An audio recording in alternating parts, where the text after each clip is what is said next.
Okay, I'm responding to the video of when does life begin and all those queries that were brought up.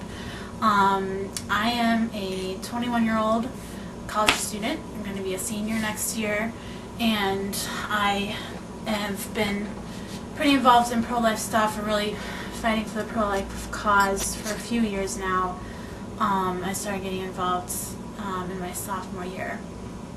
And I've been pro-life my whole life, but I've really been doing my research a lot, reading stuff from both sides, and debating with friends, debating on Facebook, especially recently.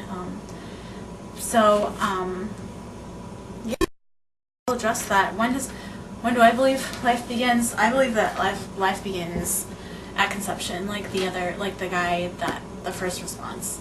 And that isn't just my opinion, that is scientific fact. I got out a book called The Human Embryology, 3rd edition by Dr. Patton, I think it is.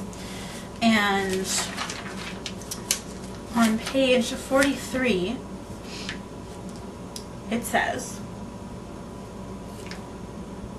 "It is the penetration of the ovum by a sperm and the resultant mingling of the nuclear material each brings to the union that constitutes the culmination of the process of fertilization and marks the initiation of the life as a new individual." Maybe that's a little too scientific. There's another quote on page 41, the beginning of the fertilization section, that says,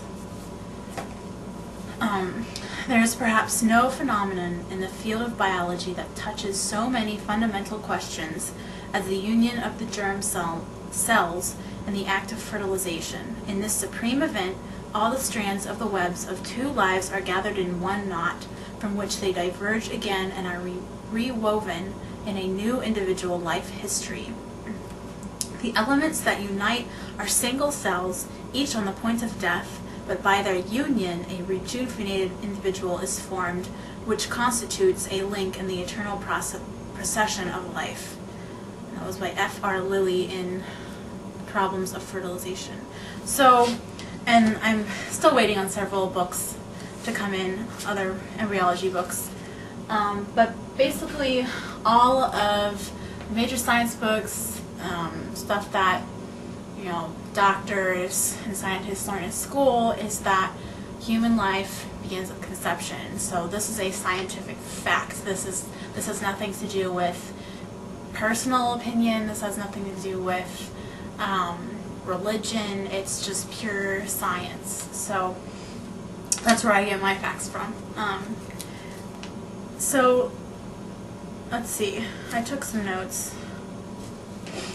and a couple resources that I recommend that are easier reading than a science textbook for most of us is, I have this, it's a pamphlet from the National Right to Life. It's kind of old, maybe from the 1990s, I'm not sure, but it's very comprehensive, has great pictures. It's by Gary Bergel, B-E-R-G-E-L, and they might have an updated copy by this time. But it tells in plain language how an egg, the woman's egg, is fertilized by the man's sperm, and just goes through every week, every month, like what happens, just like pictures of unborn babies that are so obviously alive, even though they may look a little funny, but they're still human. I watched a YouTube video today of basically this book in a video. It was like about 7 minutes long, and had these amazing photos of unborn babies, and explaining everything, week 11, week 12, and as I watched that, I thought, that was me. I used to be that little, and it was the same me back then. It was just so much tinier. So that was really cool for me to watch and see. So the front part of this is about how a baby develops and then is born, and then the other part, it's like a flip thing. It's the first part is called When You Were Formed in Secret, and then the second part is called Abortion in America, and it has a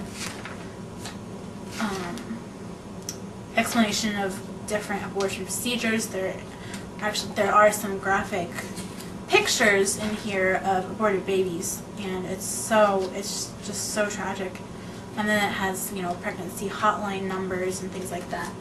Another one of my favorite books, I've read it through before and I'm starting to read it again. It's called Abortion Questions and Answers by Dr. and Mrs. Willke, W-I-L-L-K-E. This is what it looks like. This was sent to me by the Cincinnati Right to Life people for free. They sent me and my roommate sophomore year, or my freshman year actually, a whole box of resources and you know, pamphlets. They sent 2 copies of this book and they were totally free. It was so great. And this has, it's basically a question and answer format, so it's really easy reading, and you know, I've gone along with a highlighter and highlighted everything. But the one guy, there's a chapter 12 is on fetal development, and I know the guy that responded first, he brought up the issue of, you know, I believe that a unborn baby can feel pain. And this book says that, you know, it says, you know, when does the heart begin to beat? At 18 days it starts to beat, and that's when the mother is only 4 days late for her first period. And then by 21 days it's pumping. That's, excuse me, that's from a science book, some kind of science thing. The eye, ear, and respiratory systems begin to form 4 weeks after fertilization. The developing baby first moves in the 6th to 7th weeks, even though the mom doesn't feel it until, you know, 4 or 5 months. It needs enough strength to actually push on her stomach. And where he starts to breathe amniotic fluid by 11 or 12 weeks, so 3 months, and all his body systems are working by 11 weeks. I'm trying to find the one where you can feel pain. When can you swallow? When can you breathe? Not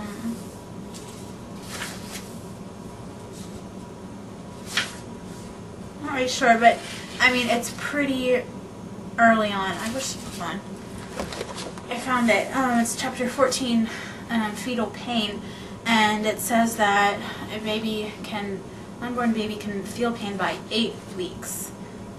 That's when the neuroanatomic structures are present. And there's been studies done to test and see if unborn babies as young as this can feel pain, and that they have come up positive. They can feel pain. So, you know, a lot of abortions occur after 8 weeks. So all those babies feel that pain. You know, whether it's the D&E method, or, you know, like cutting the baby apart and, you know, then vacuuming it out. One appalling thing is that when they do that and all the body parts are disassembled, they have to reassemble them when they're after the abortion has been performed, in order to make sure that all of the parts are there and that they didn't miss any inside her uterus. So to me, that's just absolutely mind-boggling that they could sit there and put together the baby's arms, legs, torso, head, and not realize that before it was aborted, it was a living human being that was, you know, could feel pain and all that. So